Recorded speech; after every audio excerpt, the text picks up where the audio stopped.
Okay, number one, leadership is not always what you do, but how you do it.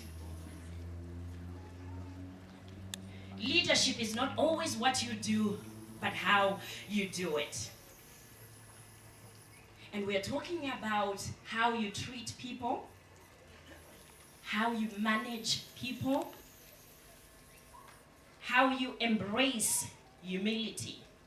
Because some people will carry that title, leadership. I am the leader. I am the chosen one. I am the one that have the direct contact to bishops. So people have to understand that and know that. And now we're carrying the title. But it's not always what you do, but how you do it. Number 4, leaders do what needs to be done.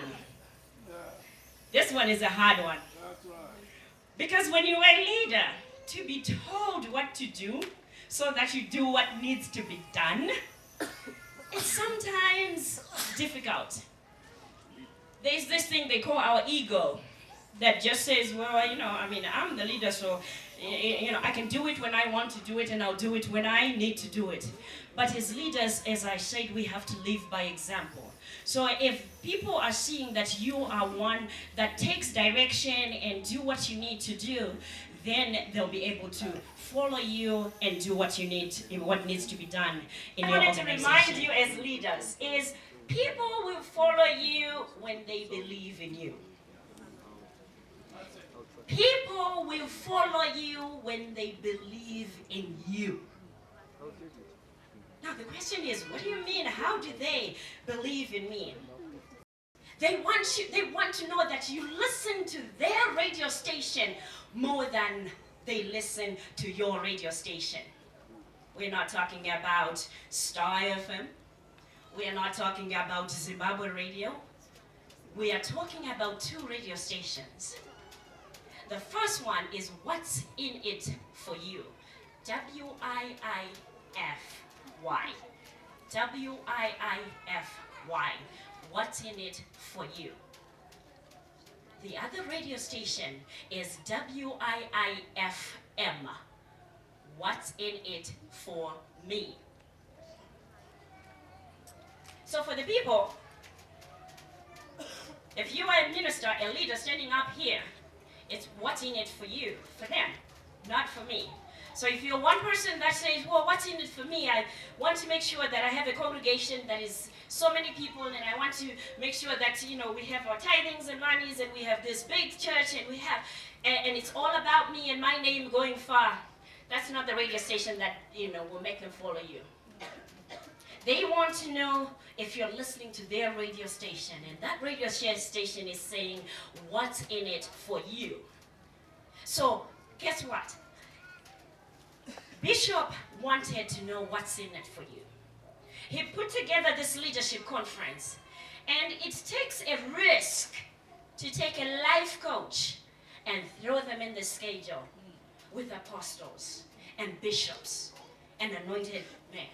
It takes a man with a heart that says, I don't want my leaders, my flock, the people that will follow me with this visionary to be left behind.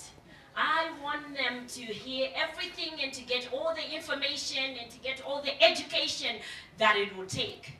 So I give you honor and praise for having that vision and allowing yourself to open yourself up to say, you know what, we are going to have all of them, despite whether they are ministers or apostles that will stand before you. Helping people find their passions. So if anything, that's another training of, a whole day of doing passion tests where we do exercises and everything, that by the end of the day, what the whole gist of that training is, by the end of the 3-day training, sometimes it's 3 days, sometimes it's 3 hours, training that we did. But by the end of that, you find what it is that your passion is. That means everything that you do in your life, any decision that you make in your life, if it's not fitting in with that passion of yours, you're not even questioning whether you should say yes or no. It's a no. If it's not falling into the things that I said I want to do with my life, then I'm sorry, I can't do it. And then if it's a yes, you look at your list, or remember your list and say, maybe I attend this training because then that's part of my passion. So that's how that whole buzz is going about, doing the passion test. Free, when you do the business and build your business, one of the things that you struggle with is doing it for free and doing it for money. Right? Yeah. And I think, see, you have to start somewhere. People have to know you. I remember the CDs that you have there, when I brought them and we were preparing them at the house, I have nieces that are in their 20s and 30s that are looking for work, and they go, "Auntie, can they be $2? And I said, "No." "What, $1?" I said, "No." Why? Because people have to buy something. And I understand that concept, but then when you're doing a business, you want people to know you first. Okay, good, thank you. You want people to know you first. You want people to know what you do first.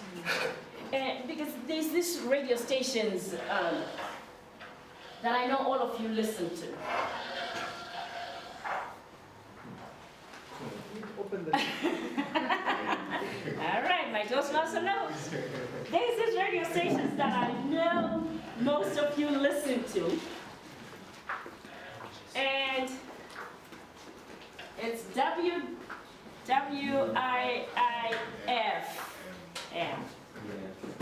Right?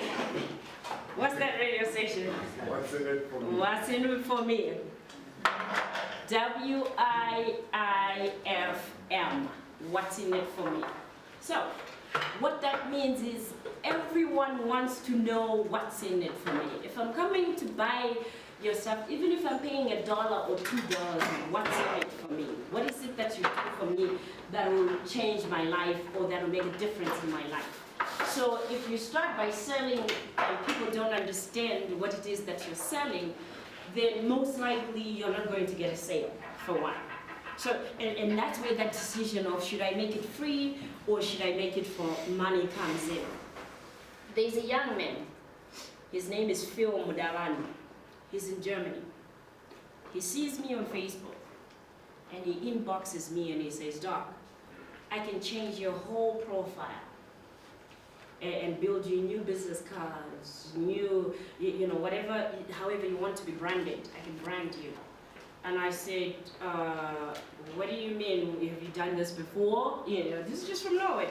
He sends me this whole profile that he did before, and oh my Lord, it is, like, wow. I said, "Sure." There is no such thing as risk-free. Everything you do and don't do will inherit a risk. It's all a risk. No matter how smart you are, no matter how brilliant, how rich, how poor you are, no matter what it is that you do, you're going to make mistakes. So take the risk anyway. See, I had to get out of the box with this one. Is everybody ready? An effective leader knows that money gives you options. See, if you're going to be, receiving some rain next year, I would be writing this one in what we called capital letters. Money gives you options. Remember, life is a beautiful struggle. It's a beautiful struggle. Remember, I said struggle. Think of that someone who's living on the streets that doesn't have a place to live anymore. And when you're tired and complaining about your job that you're doing, think of that unemployed person, the person who's disabled, who wished they had a job. But before you think of pointing the finger and condemning another, remember that nobody is perfect. We all have faults. I wish you the best. And thank you.